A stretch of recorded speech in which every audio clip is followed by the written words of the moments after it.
This is America in the Morning from Westwood One. Good morning, I'm John Trout. It's Tuesday, September 2nd, 2025. Here's what's coming up on America in the Morning. Protests on the streets of Chicago after the governor of Illinois and the Trump administration argue over National Guard troops to the city. I'm John Stolnis in Washington. Parades and protests mark Labor Day 2025. Is this the home of the labor movement? I'm Richard Johnson. President Trump says he's awarding former New York City Mayor Rudy Giuliani the Presidential Medal of Freedom. Haya Panjwani, Washington. A trending version of Ding Dong Ditch turns deadly in Texas. I'm Clayton Neville. On Wall Street, markets open this morning for the first trading day of September after a winning August. I'm Jessica Ettinger. Pershing County Sheriff Jerry Allen says they're investigating a possible homicide at the Burning Man Festival in Nevada. I'm Jennifer King. All ahead on America in the Morning. The Trump administration says they're still considering deploying National Guard troops to the city of Chicago as part of their plan to combat crime in the city. But Illinois Governor J.B. Pritzker and Chicago officials are saying no way. John Stolnis has the story. Protesters took to the streets of Chicago on Monday as city officials gathered for a Labor Day rally, with the prospect of President Trump activating National Guard troops there. On social media, the president warned, quote, "Better straighten it out fast or we're coming." At the rally, Mayor Brandon Johnson says troops absolutely should not be deployed to his city. No federal troops in the city of Chicago. No militarized force in the city of Chicago. We're going to defend our democracy in the city of Chicago. The Trump administration says using National Guard troops to help D.C. police has dramatically reduced violent crime since the emergency response began 3 weeks ago, and that they want to do the same in other Democratic-run cities like Chicago. But Illinois Governor J.B. Pritzker told CBS's Face the Nation on Sunday that sending troops to his state would be unconstitutional. I'm saying we don't want troops on the streets of American cities. Right. That's un-American. And frankly, the President of the United States ought to know better. This one doesn't seem to. He hasn't read any books. He doesn't seem to understand the Constitution or the law. Department of Homeland Security Secretary Kristi Noem also told CBS's Face the Nation Governor Pritzker's response is due to selfishness. This seems like it's more about Governor Pritzker's ego now rather than actually protecting his people. If he has one murder in the city of Chicago, he should be calling President Trump and saying, what's your ideas? What can we do? Noem did say a surge of immigration and customs enforcement officials would be coming to Chicago in the coming days. Pritzker says any military presence in Illinois would be against federal law. He did say he would embrace federal help in fighting crime that did not involve troops. We have some working with us now. Would love more help. You know what else he's doing? He's cutting funds that help us to fight violent crime from the federal government. It was a violent Labor Day weekend in Chicago with at least 54 people shot, 7 of them killed in 32 separate shootings, including one drive-by shooting that wounded 7. Violent crime has dropped significantly in the city in the first half of the year. According to official data released by the city, shootings down 37%, homicides down 32%, and total violent crime down by 22% compared to the first half of 2024. Mayor Johnson on Saturday signed an executive order aiming to protect from members of the military being deployed in their city. I'm John Stolnis in Washington. Labor Day was filled with both tradition and anti-government rallies. The traditional parades marked many celebrations, as did a series of organized labor events around the nation protesting policies of the Trump administration. Details from correspondent Rich Johnson. The University of Illinois Fighting Illini Band got into the Labor Day spirit in Champaign, Illinois. And these parade watchers in Kensington, Maryland had their own thoughts on the day. Community, family, fun, enjoying where we are. It means that we can watch a parade and be with our family. Kind of like that last gasp of summer. Time to take a break and have fun with a friend and a family. Labor Day is an opportunity to relax, but also to work if you can as well. Yeah. Get some work in, entertainment, fun, happiness. Those comments courtesy of WRC-TV. And at nearly 1,000 events from coast to coast. Is this the home of the labor movement? Are we going to save our democracy? Activists reminded people about the meaning of Labor Day. Labor is not simply doing picnics and parades. We are fighting for a better life for all Americans. That huge rally in Chicago was near the site of the 1886 Haymarket affair, in which a peaceful rally turned into gunfire and death after someone threw a bomb at police officers. The White House also marked the day. Restructuring global trade and getting other countries to pay us, passing the One Big Beautiful Bill, and the massive tax incentives there for investing in America. That video featuring interviews with top Trump administration officials appears on the White House website, along with a list of labor-centric accomplishments. But the optics were a bit of a challenge. The first photo on the White House Labor Day website page was of the president in the Oval Office shaking hands with the CEO of one of the world's largest corporations, Tim Cook of Apple. I'm Richard Johnson. The top stories of the day are sponsored by Sleep Number. It's the biggest sale of the year. All beds are on sale. Limited time only at a Sleep Number store or sleepnumber.com. Trending prank claims a young life when America in the Morning continues after these messages.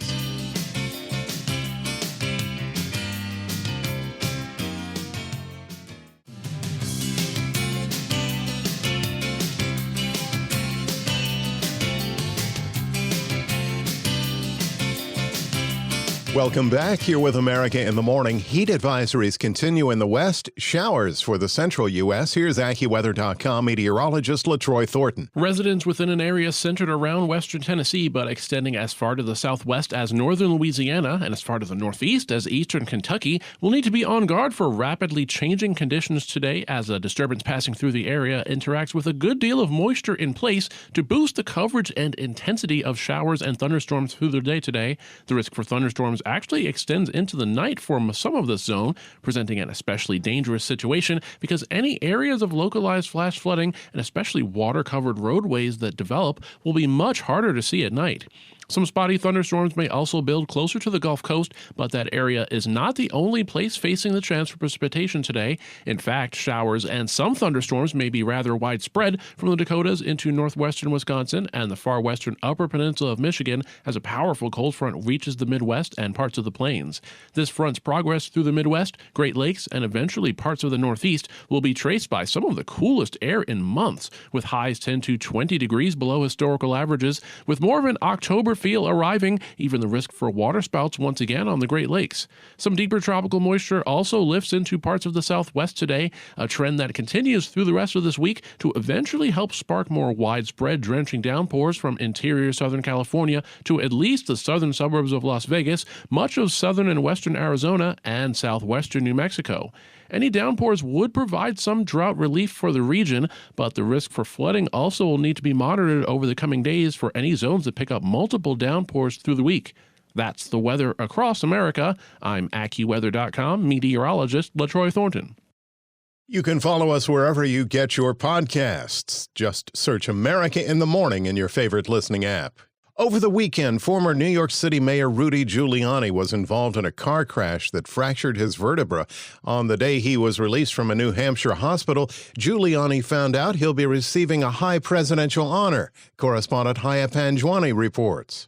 President Trump says he's awarding former New York City Mayor Rudy Giuliani the Presidential Medal of Freedom. That announcement comes after Giuliani, Trump's political ally, was badly injured in a traffic accident. Giuliani is recovering from a fractured vertebra and other injuries following a car crash in New Hampshire where he was a passenger. On social media, Trump called Giuliani the greatest mayor in the history of New York City and an equally great American patriot. The former mayor was heralded for his leadership following the September 11 attacks, but has sometimes drawn controversy for his defense of President Trump. Giuliani was disbarred as an attorney in New York and Washington after he was found to have repeatedly made false statements over Trump's 2020 election loss. Haya Panjwani, Washington. Police in Texas are investigating the death of a young boy after he was killed during a prank that's trending across America. Correspondent Clayton Neville reports. An 11-year-old boy in Houston was gunned down while running away from a home where he rang the doorbell as a prank with his friends and then bolted. They were doing what's referred to as doorbell ditching, ringing people's doorbells and just, I guess, playing or having what they thought was a good time. Houston Police Sergeant Michael Cass. And a witness said someone ran out of that house and was shooting at the kids running down the street. And unfortunately, and sadly enough, one of the boys who was 11 years old was shot in the back. The suspect was detained and interviewed by police, but eventually released. To date, no charges have been filed. The prank is similar to the door kicking challenge, which is a national trend right now, like Ding Dong Ditch. The kids record videos of themselves kicking and banging on doors of homes before running away and posting the videos on social media. Just weeks ago in the Dallas area, a man was arrested and charged after shooting at teenagers who rang and ran. No one was hit, though, in that case. I'm Clayton Neville. A look at rising inflation next, and investor signals of a correction due on Wall Street. Those items next when America in the Morning continues after these messages.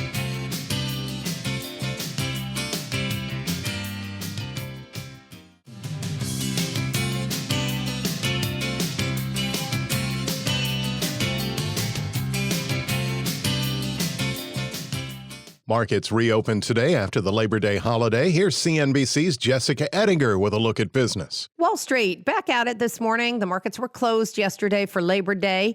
A winning August is in the books after that down market last Friday. There are 4 months left in 2025. Here's where the major averages stand year to date. The Dow is up 7%. The S&P 500 index is up almost 10%. And the NASDAQ is up 11%. So what should investors know about this new month of September? Since 1950, it is the worst month on average. The last 10 years, again, the worst month. The last 20 years, the worst month. August obviously was higher, but it is rare to see August and September both higher in a post-election year. It's only happened 3 times, going back to the last 18 4-year cycles. So we're still a bull market, yes, but I wouldn't be shocked if we had a little bit of kind of seasonal weakness. It's possible after a 30% rally and a 4-month win streak here. Carson Group's Ryan Dietrich on CNBC. All eyes on Spirit Airlines today after it filed for bankruptcy protection for the second time in a year. That happened late last Friday.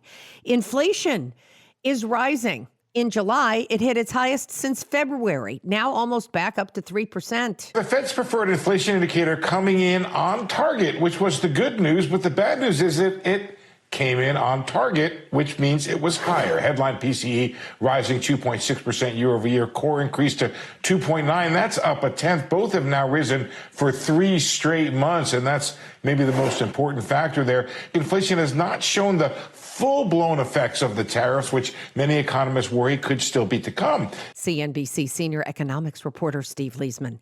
Wall Street is paying attention to rising prices because if consumers stop paying up, that could tank the economy. A Wall Street Journal headline on Friday said it all. Higher prices are coming for household staples. Page 1 of the Journal talking about the company's warning of price hikes. We're still working off of pre-tariff inventory in most of the country and most products. So as that starts to fade and as companies, I think we're just sort of hunkering down, taking a margin hit, hoping, okay, this is going to be short term, this is going to be resolved. But at some point, as that inventory bleeds off and as they have to get some margin, the prices are going to have to go up. CNBC's Robert Frank with Carl Quintanilla. It wasn't a blockbuster Labor Day weekend at the movies, but the CEO of AMC Theaters is optimistic. The box office is going to be the biggest that it's been since COVID. Hello, Wicked for Good at Thanksgiving. Hello, Avatar, Fire and Ash at Christmas. We're looking at a ton of big movies that are being released in theaters. AMC Entertainment CEO Adam Aron on CNBC. On today's watch list, it's busy again. We get earnings from Macy's, Campbell's, Dollar Tree, Salesforce, American Eagle Outfitters, and Figma. CNBC's Jessica Ettinger. When we return on America in the Morning, longtime congressman announces retirement after these messages.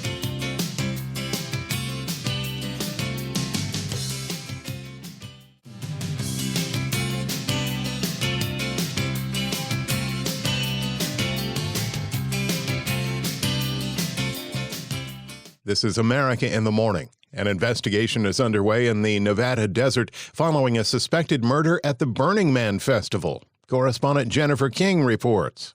Pershing County Sheriff Jerry Allen says they're investigating a possible homicide at the Burning Man Festival in Nevada. In a statement, Allen says a festival goer flagged down one of their deputies Saturday night to tell them about a male subject lying in a pool of blood, just as the Desert Gathering's main wooden effigy was starting to burn. Officers found a white man laying on the ground, obviously deceased. Deputies, rangers with the Bureau of Land Management, and the Burning Man Project Black Rock Rangers helped create a perimeter as law enforcement combed the scene and interviewed festival goers. In a statement, the Burning Man Project said it is cooperating and that the safety and well-being of their community are paramount. The festival ends Monday, and the sheriff said their investigation is complicated because the temporary city in the Black Rock Desert will be gone by the middle of the week. I'm Jennifer King. A longtime member of the New York congressional delegation has decided not to run for re-election. Democrat Representative Jerry Nadler, a former chairman of the House Judiciary Committee, has decided to end his 34-year career in the House of Representatives. Nadler, whose district covers parts of Manhattan in New York City, is both the longest-serving New Yorker and Jewish member of the House. Nadler has been a frequent critic of President Trump, pushing through articles of impeachment against the president during his first term in 2019. The 78-year-old Nadler is also facing a 26-year-old political opponent in his home congressional district. He will remain in Congress through the end of next year. America in the Morning for Tuesday, September 2nd, 2025, is produced by Jeff McKay. I'm John Trout. This is Westwood One.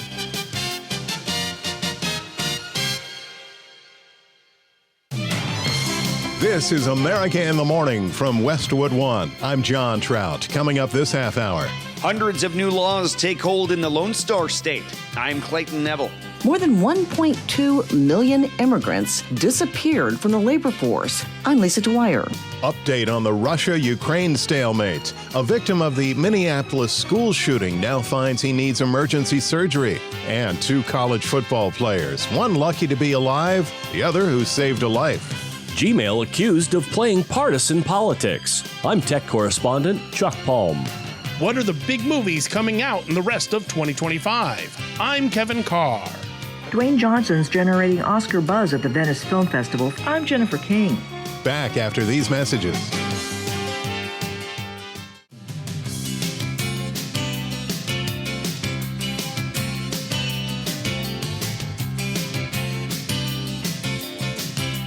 Welcome back. You're with America in the Morning. Many of our nation's beaches face hazards today. Here's AccuWeather.com meteorologist LaTroy Thornton. Beach hazards do remain over portions of the southeast today as an area of low pressure that sits off the coast continues to make very little progress. The flow around that feature will bring onshore breezes to an area from southern Delaware to the Atlantic coast of northern Florida, piling water onto area beaches and leading to rough surf. This setup is also primed for a heightened rip current risk, and anyone able to head to the beach after the Labor Day holiday will need to be mindful of these potentially dangerous conditions lasting into at least this evening and in some places through Wednesday morning. While the interior of the Pacific Northwest bakes in a heat wave lasting through much of the week, intensifying drought conditions under near-record heat at times, while the fire risk increases as well with highs 15 to 20 degrees above historical averages, the Southwest instead gets into more and more tropical moisture today that will help to promote some additional thunderstorm activity. For today, these storms, most likely in the afternoon, will favor areas from the Sierra Nevada of California into parts of Southern California away from the immediate coast and eastward through much of Arizona and New Mexico, even toward the Colorado Rockies. Elsewhere, some spotty showers over the interior northeast give way to two zones where thunderstorms may occur at any time today. The northern zone encompasses much of the Dakotas, nearly all of Minnesota and northwestern Wisconsin in association with a strong cold front. For the southeast, but mainly the south and parts of the Ohio Valley, localized repeated downpours bring the risk for flash flooding through tonight. In Storm Lake, Iowa, today looks nice with a mix of clouds and sun, high 74. Rainsville, New Mexico may live up to that name later today as some sun to start gives way to a stray afternoon thunderstorm, the high reaching 75. That's the nation's weather. I'm AccuWeather.com meteorologist LaTroy Thornton. Follow us wherever you get your podcasts. Simply search America in the Morning in your favorite listening app. From classrooms to vaping products, medical marijuana to abortion, and free speech to deepfakes, hundreds of laws are officially taking hold this week in Texas. Correspondent Clayton Neville provides an update. More than 800 state laws took effect on September 1st after being passed by the Republican-led legislature in its most recent legislative session.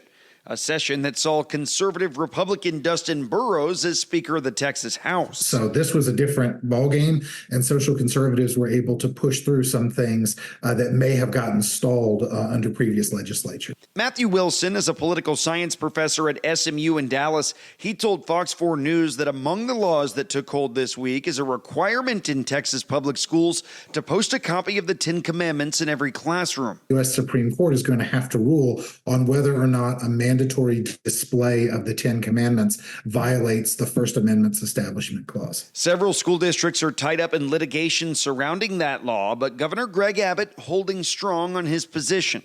I will always defend the historical connection between the 10 Commandments and their influence on the history of Texas. He says he likes his chances in court. I argued at the United States Supreme Court to defend the 10 Commandments monument on the grounds of the Texas Capitol. Atheists had argued that the monument must be torn down. I said, not on my watch. The Supreme Court agreed with me. Another law that went into effect this week banned cities from using public money to help women travel out of state to get abortions. The state's medical marijuana program also being expanded to include more conditions like chronic pain. And a new law on the books that prohibits companies and individuals who legally reside in countries like China, North Korea, Russia, and Iran from owning land and property in the state of Texas. I'm Clayton Neville. As millions of Americans gathered across the nation to celebrate Labor Day, federal data is showing a massive drop in the immigrant workforce. Correspondent Lisa Dwyer reports on the impact of the Trump administration's immigration policies, which has drastically slowed to a trickle the number of immigrants entering the nation and working legally. According to preliminary Census Bureau data analyzed by the Pew Research Center, more than 1.2 million immigrants disappeared from the labor force. The data includes people who are in the country illegally, but also includes legal residents as well. Researchers say that immigrants make up almost 20% of the U.S. workforce, with immigrants making up about 45% of those working in farming, fishing, and forestry. Immigrants make up about 43% of home healthcare aides, about 30% of all construction workers, and about 24% of service workers are immigrants. The nation is currently seeing the first decline in the overall immigrant population after the number of people in the U.S. illegally reached an all-time high of 14 million in 2023. I'm Lisa Dwyer. A separate report by Oxford Economics said that the plunge in unauthorized immigrant workers may also give the impression that the labor force is tighter than it actually is due to the higher ratio of job vacancies to unemployed workers. The Oxford report says that could muddy the picture of what's going on in the overall labor market. Russia continues to send relentless airstrikes against Ukraine despite President Trump's attempts to establish peace between the two warring sides. Correspondent Charles de Ledesma reports that Ukraine's president met with European allies, gaining even more support as Ukrainian children in the war zone start the school year underground amid Russia's bombardment. Ukrainian President Volodymyr Zelensky says his country will organize a European track on security guarantees at the level of leaders. Speaking in Kyiv, Zelensky says he wants pro-Ukrainian nations to follow the same path, understanding each other. Therefore, he says, I think we will have several meetings at different venues. Zelensky also stated weapons for Ukraine's armed forces are one of the key elements of international security guarantees for the country. We need to understand that your soldiers are not just Ukrainian soldiers, they're European soldiers fighting for our way of life, for our values, and that is what is at stake. We really know that you help us, and our people know. Only very positive signals. We highly appreciate for the support from the very beginning of this war, of full-scale invasion. Over the course of the war and strained relations with Russia, Ukrainian schools have found different ways to keep lessons going for the younger generation. One school in Bobruick, close to the front line, moved its classrooms into a basement so students can continue to study in person. The school has just over 100 students. About 10% have already left since Russia's full-scale invasion, and more continue to depart. 15-year-old Vladimir Mikhailvik is about to leave, moving to Austria with her 11-year-old brother. Their mother had decided the conditions had become too dangerous. Lessons underground has now become routine, she says. If you have to choose between online or in a basement, the basement's better. While Bobruick school director Alexei Koronivsky tells the AP, we must do everything so that this generation is not lost. Whether we like it or not, this year we graduated from the 11th grade. 11 years have passed since 2014 when conditions deteriorated. Now the war's still going on. Moving schoolrooms to where it's safe or safer is just one example of how Ukrainians are adapting to keep life moving with no end in sight to Russia's grinding assault. I'm Charles de Ledesma. Venezuela's president fearful of a U.S. naval buildup when America in the Morning continues after these messages.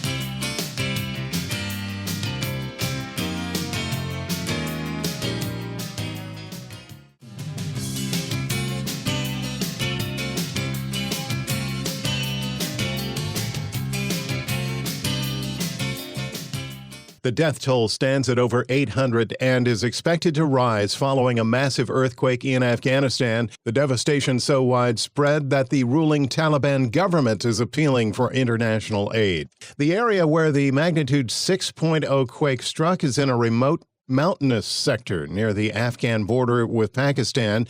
Rescuers struggled to reach remote areas due to mountain terrain and inclement weather that caused landslides. The BBC is reporting that there are unknown amounts of people still buried beneath the rubble of collapsed homes and buildings, and whole villages may have been wiped out. Shifting gears, there's what they do on the gridiron and what happens in real life. Correspondent Gethin Coolball reports on a college football player in Florida lucky to be alive as he's recovering from a shooting, while another athlete in New York is being hailed a hero, saving a man from a burning car. Florida State says freshman linebacker Ethan Pritchard is in critical but stable condition after being shot while visiting family. The Sanford native was in intensive care at a Tallahassee area hospital. The Gadsden County Sheriff's Office says he was shot Sunday while inside a vehicle outside apartments in a Tallahassee suburb. Elsewhere, Army football safety Larry Pickett Jr. and his father pulled a man from a crashed car just before it burst into flames near the U.S. Military Academy at West Point, earning praise from the institution for heroic and selfless actions. I'm Gethin Coolbaugh. More fallout from that school shooting in Minneapolis. A boy whose comments on television went viral about his friend who shielded him with his body while bullets were flying into the Annunciation Church where he was sitting will have to undergo surgery after a bullet fragment was found in his neck. What was at first considered gunpowder residue was actually a piece of metal dangerously close to an artery. I was like 2 seats away from the stained glass windows. So they were like, the shots were like right next to me. That's scary. Yeah. You went under the pew after that happened? Yeah. And Is that what everyone tried to do? I think I got like gunpowder on my neck. When you heard the shots, what went through your head? I was like, the first one, I was like, what is that? I thought it was just something. Then when I heard it again, I just ran under the pew. And then I covered my head. My friend Victor like saved me though, because he laid on top of me, but he got hit. Audio courtesy KARE-TV, Minneapolis. The 10-year-old fifth grader's family set up a GoFundMe account to help pay for the medical bills, trauma counseling, and other expenses. As of last night, Hennepin Healthcare in Minneapolis was still treating 4 patients, including 3 children from last week's shooting. America in the Morning continues. There's tension in the Southern Caribbean as Venezuelan President Nicolas Maduro accused the United States of seeking a regime change in his country amid a naval buildup near his nation's territorial waters. While this plays out, a federal appeals court upheld a lower court ruling against the Trump administration that extends protections for Venezuelan immigrants. Correspondent Haya Panjwani reports. An appeals court has blocked the Trump administration from ending legal protection for 600,000 Venezuelans. A 3-judge panel on an appeals court unanimously upheld a lower court ruling that maintained temporary protected status for Venezuelans while the case proceeded through court. The judges found that plaintiffs were likely to succeed on their claim that Homeland Security Secretary Kristi Noem had no authority to vacate or set aside prior extension of temporary protected status because the governing statute written by Congress doesn't permit it. Congress authorized temporary protected status, or TPS, as part of the Immigration Act of 1990. It allows the Secretary of the Department of Homeland Security to give legal immigration status to people fleeing their home countries. Millions of Venezuelans have fled political unrest, mass unemployment, and hunger. Noem said that conditions in Venezuela improved and that it was not in the U.S. national interest to allow migrants from there to stay on for what is a temporary program. I'm Haya Panjwani. Gmail is being accused by the FCC of playing political favorites by flagging Republican emails as spam while letting Democrats' messages go through. Chuck Palm has details in today's Tech Report. FTC Chairman Andrew Ferguson is accusing Google's Gmail of playing political favorites, claiming that its spam filter blocks Republican emails while letting Democrat messages slide. Ferguson fired off a letter to Alphabet CEO Sundar Pichai, alleging that Gmail's filters routinely block messages from Republican senders, but failed to block similar messages sent by Democrats, citing a New York Post report about the Republican fundraising platform WinRed getting flagged. He also warned that this is partisan filtering and could violate FTC rules, risking an investigation. Google clapped back, saying that their spam filters are neutral, using signals like user spam reports or high email volumes, not politics. In 2023, a federal judge tossed a similar Republican National Committee lawsuit, and the FEC found no evidence of Google favoring Democrats. Allegations should be taken seriously. With Gmail's 1.8 billion users, any bias could sway elections or fundraising efforts. Find me on X at Chuck Palm. Robert Workman has Tuesday sports. Labor Day baseball, Carson Kelly led the comeback as the Cubs clipped the Braves 7-6 in 10 innings. Kelly tied the game with a 2-run homer in the 8th, then singled in the winner in extras. Special moment. You know, as a player, you always dream for a moment like that, and to be able to come through for the guys is great, you know, and a lot of fun. Great game today. Rangers rallied past the Diamondbacks 7-5 in 10. Phillies won a wild 10-8 game over the Brewers in what could be a playoff preview. Juan Soto hit a grand slam and drove in 6 as the Mets outlasted the Tigers 10-8. Nationals blanked the Marlins 2-0 to end an 8-game losing streak. A 2-hitter for Andrew Alvarez in the bullpen. The rookie gets the win in his major league debut. Well done, Meat. Rays romped over the Mariners 10-2. Shane Baz went 6 scoreless innings to stop his personal 8-game losing streak. Blue Jays hit 2 homers in the top of the ninth to take the lead in Cincinnati, but the Reds scored 3 in the home half for a 5-4 walk-off win. Victories for the Reds, Red Sox, Giants, A's, White Sox, Orioles, and Astros. At the U.S. Open, Naomi Osaka upset 3-seed Coco Gauff in straight sets to reach her first Grand Slam quarterfinal in 4.5 years. Venus Williams and Leylah Fernandez moved into the women's doubles quarters, with Venus saying she hopes her old doubles partner comes to see them play. Venus and Serena Williams won 14 major doubles titles, and college football week 1 is in the books. Last night, TCU demolished North Carolina 48-14, spoiling the college head coaching debut of Bill Belichick.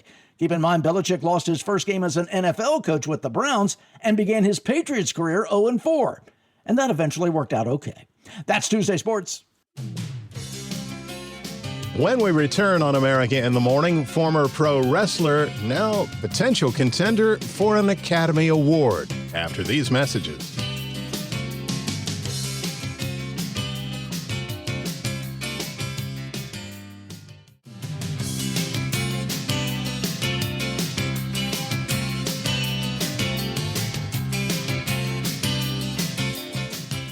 This is America in the Morning.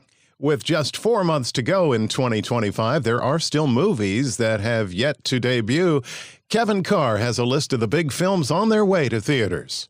With Labor Day in our rearview mirror, audiences are looking ahead to some major films this fall. But the future of Downton Abbey is now in Mary's hands. On September 12th, viewers can take one last visit to Downton Abbey when Downton Abbey, the grand finale, hits theaters. A lot has happened since the last time I saw you. Crypto! Have you been playing music at all? I play music.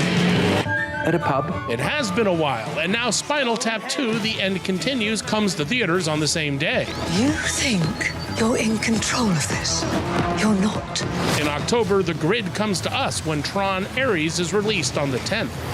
In seeking life, I created death. And just in time for Halloween, Guillermo del Toro's version of Frankenstein starts a 3-week limited theatrical run on October 17th before dropping on Netflix on November 7th. We might not be alone in this hunt. Also in November, the new film Predator Badlands comes to the big screen from the director of this series' well-received Hulu film Prey. Think of what we could do together. Then we head into the holiday movies before Thanksgiving. The wildly anticipated Wicked for Good drops on November 21st. You cannot live like this, baby. In hate. And finally, James Cameron is taking us back to Pandora for Christmas. Avatar: Fire and Ash comes to theaters on December 19th. I'm Kevin Carr. In Italy, the annual Venice Film Festival is in full swing, and a surprise hit has been professional wrestler-turned-actor Dwayne Johnson, who stepped into a weighty role in a fighter's biography that some are considering Oscar-worthy. Jennifer King has more. It's simple. Am I going to hurt him before he hurts me? Dwayne Johnson's generating Oscar buzz at the Venice Film Festival for his serious role as UFC fighter Mark Kerr in The Smashing Machine. It's not about the wins and the losses. It's certainly about the pressure to win and the pressure to deliver and what happens when you don't deliver. But also, it's also a film about what happens when winning becomes the enemy. The biographic film, directed by Benny Safdie, follows the wrestler turned mixed martial arts champion, his struggles with painkillers and narcotic abuse, and his tumultuous relationships. Johnson, best known for his big-budget action movies and comedies, says he felt like he had more to give. I just had this burning desire and this just voice that was saying, well, again, what if? But what if there is more? And what if I can? And a lot of times it's harder for us to, or at least for me, sometimes to know what you're capable of when you've been pigeonholed into something. At a festival panel, the actor thanked Jungle Cruise co-star Emily Blunt, who plays his girlfriend Dawn Staples in the film, coming out in North America on October 3rd. You know, she really encouraged and believed in me. I'm Jennifer King. America in the Morning for Tuesday, September 2nd, 2025 is produced by Jeff McKay. I'm John Trout. This is Westwood One.